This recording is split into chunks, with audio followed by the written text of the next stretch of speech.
I've been a lifelong wrestling fan. My dad is who introduced me to wrestling. I can remember probably as young as like maybe 4 or 5 years old, 5 years old, so it would have been 2003. sitting in the living room and watching wrestling with my dad. My grandpa liked watching wrestling, like everybody's classic grandpa watching WWF, you know. I started out definitely Ruthless Aggression era. I remember as young back as I can anyways, my brother and I would always wrestle around even before we even watched wrestling. And so that's kind of always been a part of me. About the time when I started actually watching wrestling was when I was like, I could do that. I feel like this is like an AA meeting or confessing. Hi, my name's Allie, and I'm a wrestling addict.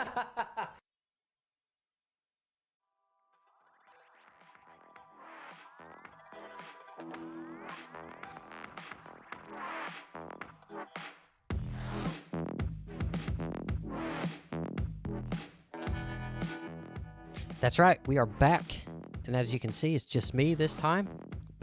Going back to the way that we started this thing. I don't know why I always say we.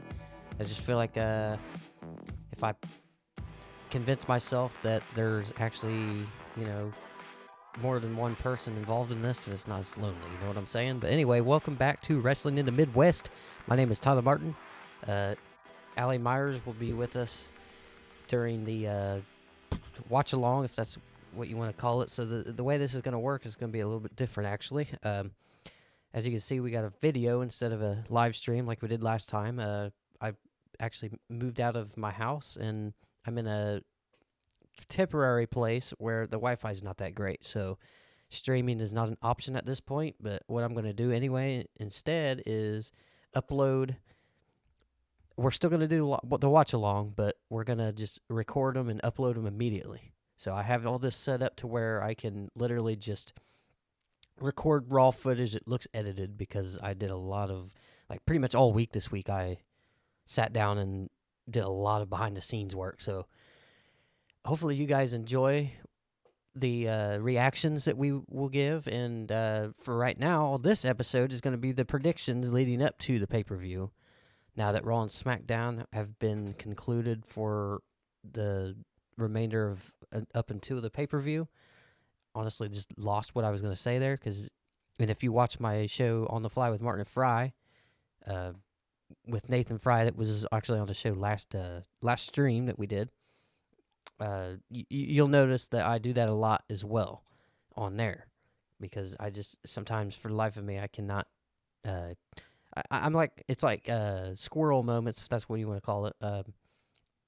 I get distracted as I'm talking, and I'll start to explain something. Like even right now, I just started rambling about something that has nothing to do with wrestling, but we'll get to that stuff here in just a second here.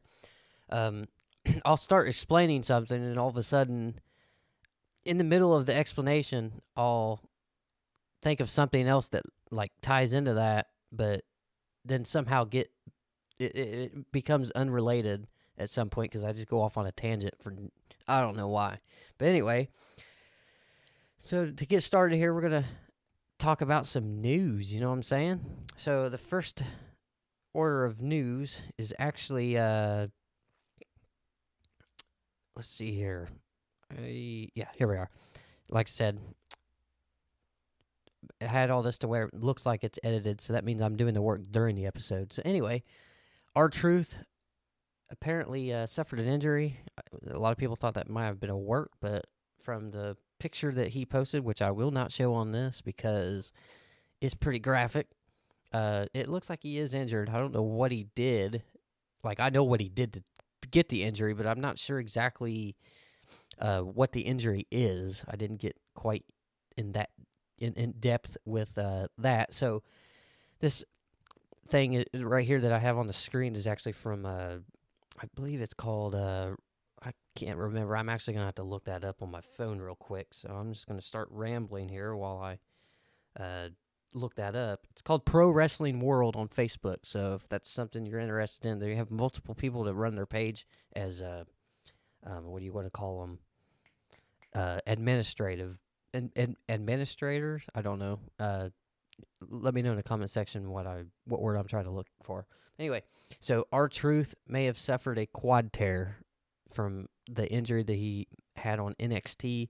Was it 2 weeks ago or this week? I can't remember. Anyway, as much as this is David from that page. So, like I said, they have multiple administrative people. So, his opinion or take on that, whatever you want to call it, and a lot of times I agree with what they say, and a lot of times I disagree. So, I'm gonna start using every once in a while use some of their hot takes or whatever and go over whether or not I agree with it or not. But anyway, this guy says, as much as I dislike reporting anything Meltzer said, regardless, here it is. And honestly, I agree with the guy already because it's Dave Meltzer. Let's be honest.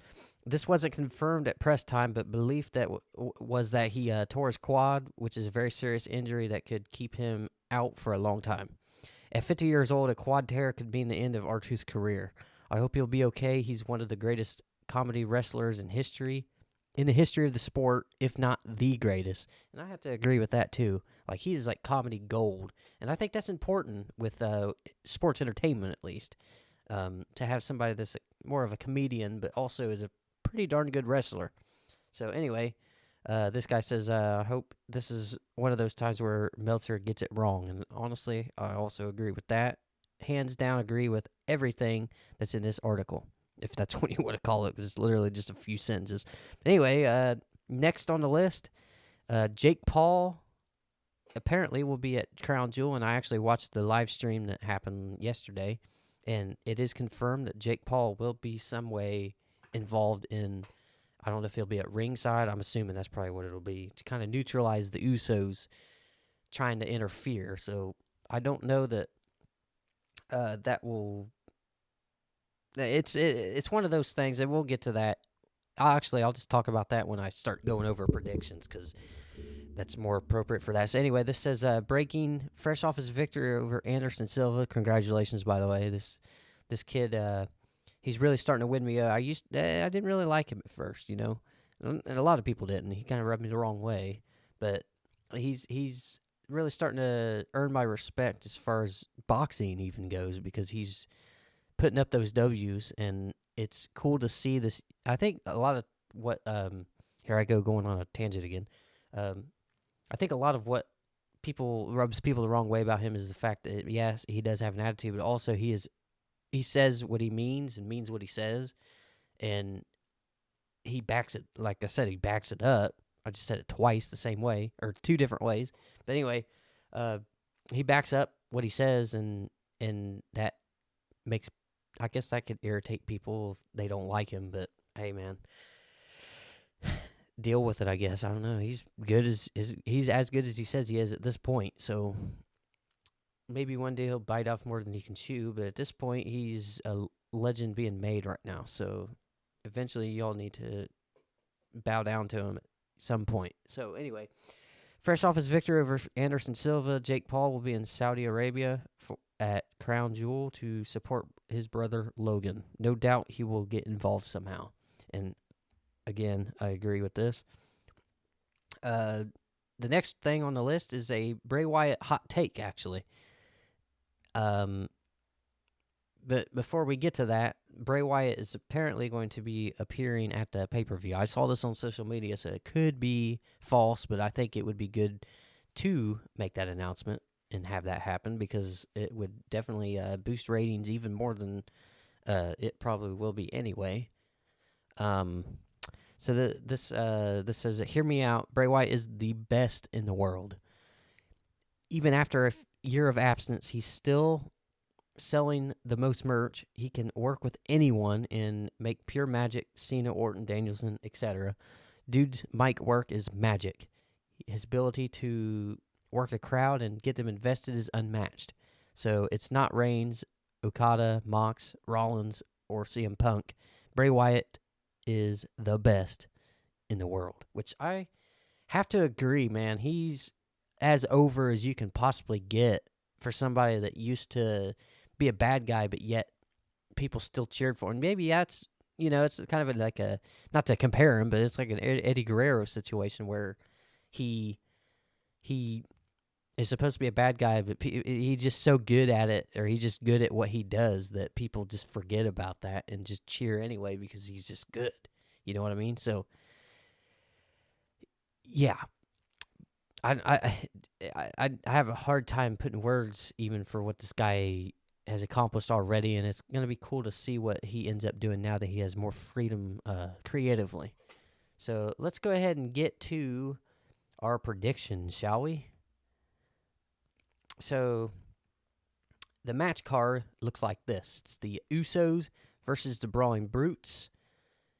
And I'm actually going to, I didn't tell you guys this in the beginning. I apologize for that, but I'm also going to be telling Allie's picks. I already got a hold of her and and she let me know what she thought was going to happen. And she will be showing up sometime in one of the videos I end up posting, or in a few of the videos I end up posting. So, and if I do have another guest, Jacob, that's also been on the show. He's actually been a sit-in co-host on the show before. So hopefully you guys enjoy his commentary as well when we are reacting to matches and whatnot. You know what I mean? So the Usos versus the Brawling Brutes, and it's funny because me and Allie and I actually we agreed on everything, and I actually didn't even look at her picks until I wrote mine down, and we agreed on all of them. So hopefully we do better this time than we did last time, because last time she did better than me, but we both kind of sucked because I think I only got like 2 matches right on the 6 matches that there were on Extreme Rules. So hopefully we do a little better. At the same time, I like I was saying on the last live stream, I kind of like being wrong sometimes because it makes the show unpredictable, and that's good in my book. You know what I'm saying? So anyway, the Usos versus the Brawling Brutes. I picked the Usos, so did Allie. Like I said, we both picked the same one. So this is going to be a pretty quick read here. Bianca Belair versus Bayley. I think Bayley's going to win at this time. Bianca won last time, so I think it's time for Bayley to get her win since returning. Asuka and Alexa Bliss. I actually almost wrote it down that way too. I don't know why. You get 2 singles matches and then there's a tag team match out of nowhere, and you just assume that, yeah, whatever. Asuka and Alexa Bliss versus Damage Control. And we both said Asuka and Alexa Bliss will be winning that match. The OC versus the Judgment Day. Again, both agreed the Judgment Day will win. And her explanation was actually it'll get more heat on them, which I definitely agree with. So that's a good reason to have them win, I think. Karrion Kross versus Drew McIntyre. We both have Drew McIntyre winning that match. I think he lost the last one, if I'm not mistaken. And I think it's time for Drew McIntyre to get a win, so he can get back in the title picture eventually. And I think 2022 or 2023 or 2024 may be his year. Honestly, I think he'll come back into the main event title picture. Braun Strowman versus Omos.